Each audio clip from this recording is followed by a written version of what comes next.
what we say is that the vehicles will actually take turns using the cross aisle. First, all the vehicles that are trying to go in use the cross aisle. Then the cross aisle switches the mode. Everybody trying to come out uses the cross aisle. Okay, so if everybody is going in the same direction, no collisions, no interference. But they may have to wait a little bit longer.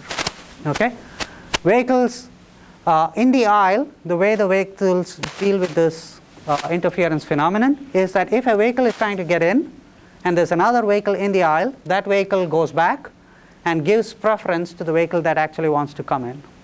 Okay, and then when that goes out, then the other vehicle goes out. Again, that avoids some collision and so on. Okay, so the question is, using these protocols, can we evaluate how important blocking is in an aisle? Okay, so we build a queuing model for this, and it actually becomes a little bit more interesting.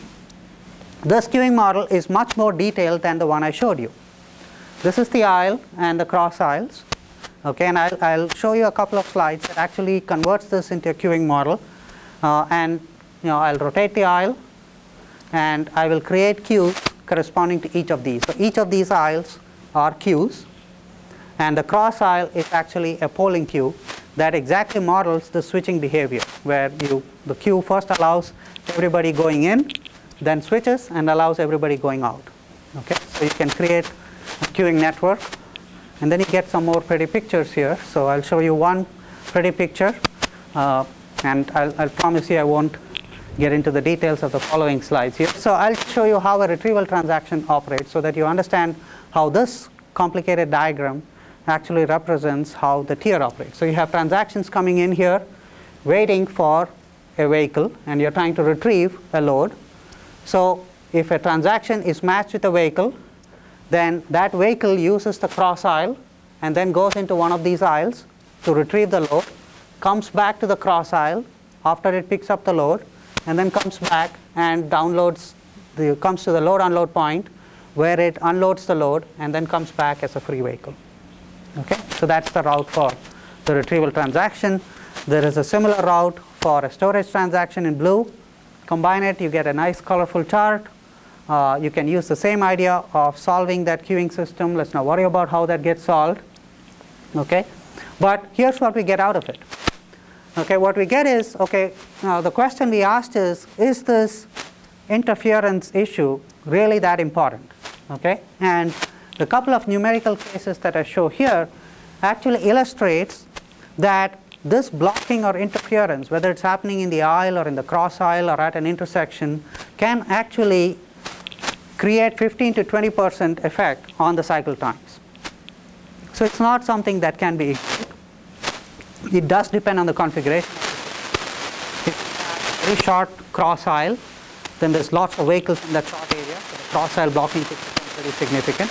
If your aisle is pretty long, then there could be other effects that happen within the aisle and so on. So depending upon how your system is configured, the blocking could be happening in different areas, but it could hurt to about 15 to 20% of your overall cycle time. The other thing that we also found out is that the percentage of blocking delays actually decreased as the vehicle utilization increased. Now that was a little counterintuitive. You would expect that in a system that is more busy, you would have more vehicle interference and collisions and blocking. But in fact, that wasn't the case. Okay, and the reason is that if your system is so busy, then all the transactions are actually waiting for free vehicles. Because there are only a certain number of vehicles in there, 10 vehicles, 15 vehicles, and that's all. And they are running around like crazy. But it's not that, when you have lots of transactions that are needed to be processed, you're introducing more vehicles yet. So all these transactions are actually waiting for a free vehicle, and that's where the waiting times are increasing, and not really because of collisions that are happening within the aisle or cross aisle, because these vehicles are running around like crazy. Okay, so that's another instance of how these models can be useful. So here is a summary of what we found out in terms of the vehicle blocking effects. So D by W ratio influences the vehicle blocking. The number of locations, small warehouse versus larger warehouse, doesn't seem to matter that much. But if you increase the number of vehicles, it does increase the number of blocking effect. And in fact, as vehicle utilizations increase, blocking effects start to decrease. Okay.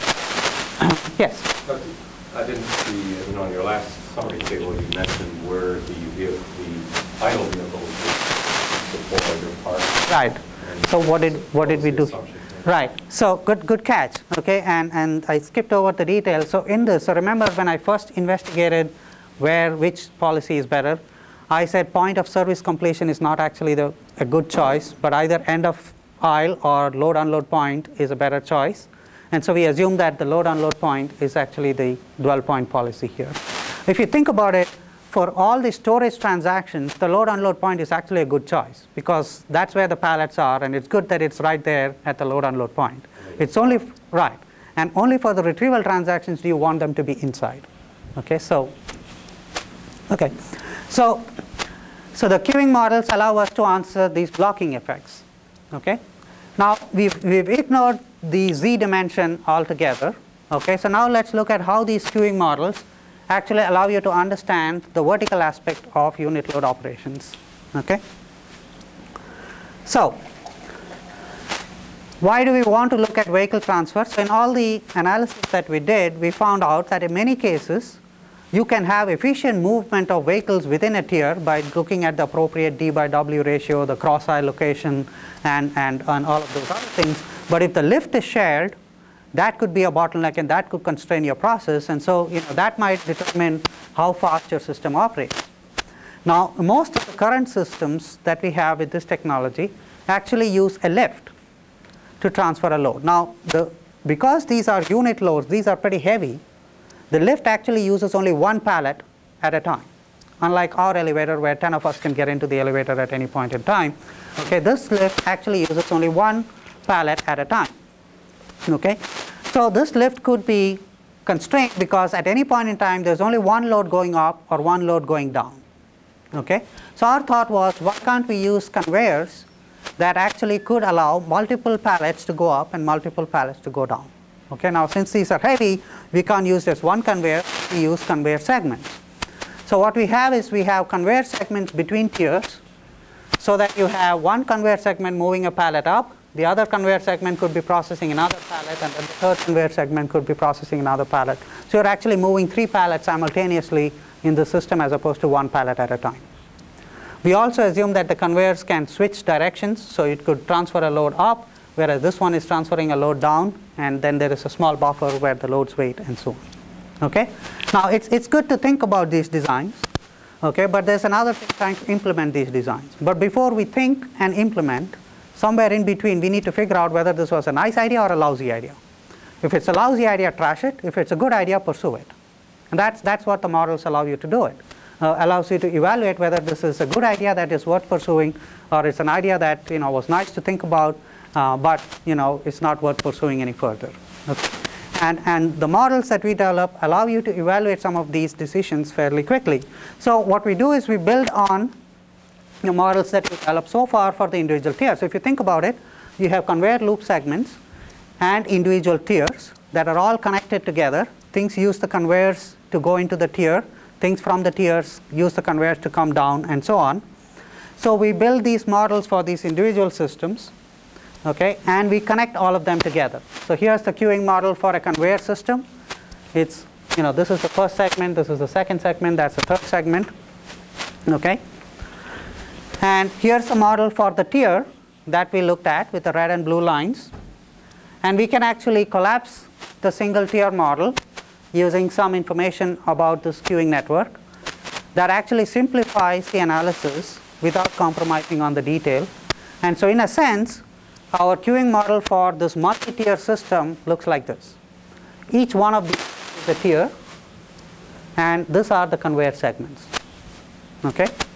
And don't worry about it, this looks much more messier than it is to solve. It can actually be solved using some efficient algorithms, and there's an algorithm that is there in some of our papers and so on.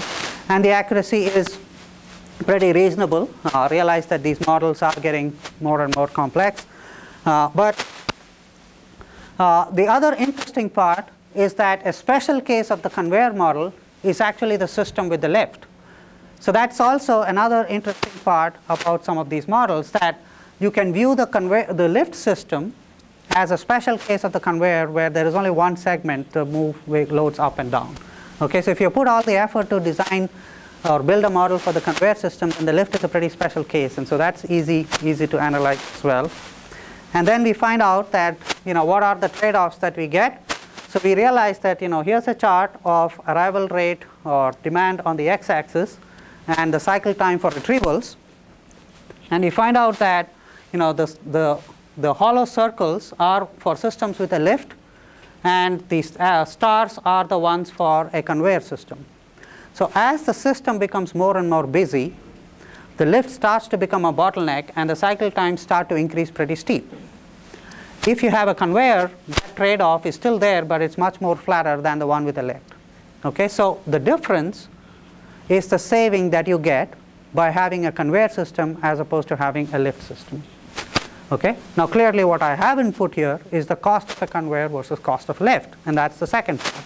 Now that I know the gain I get in performance, I can weigh the performance with the gain in actually the cost that I need to put in for the system.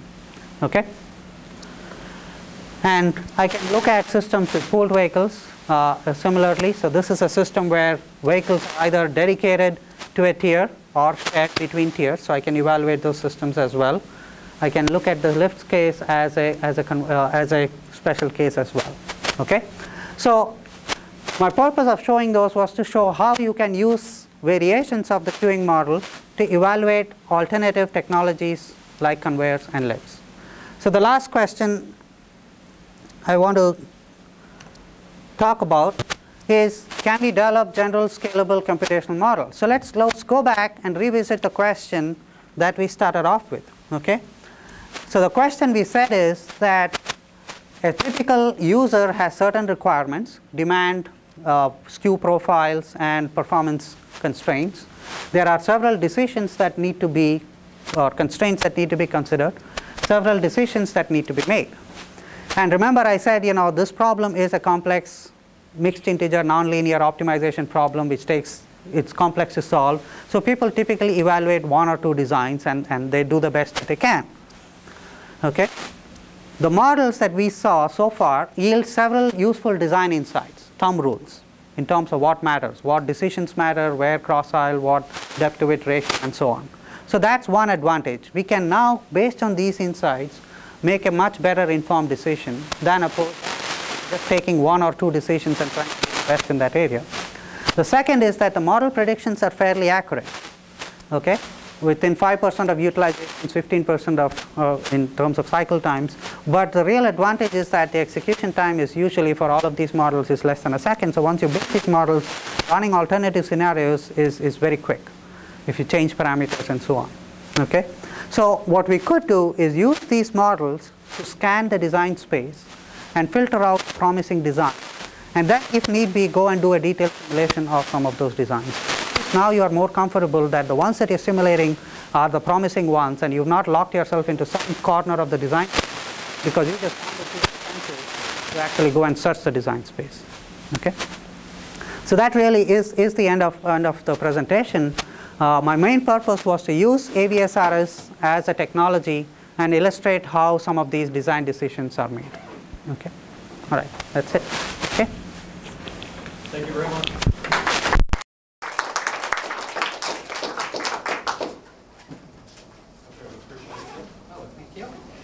I will be around in case there are questions, and I know it's the end of a long day, so we can take questions later or tomorrow morning. All right, when do you head to the farm? I'm here till Thursday. Good, okay. Thank you very much. All right.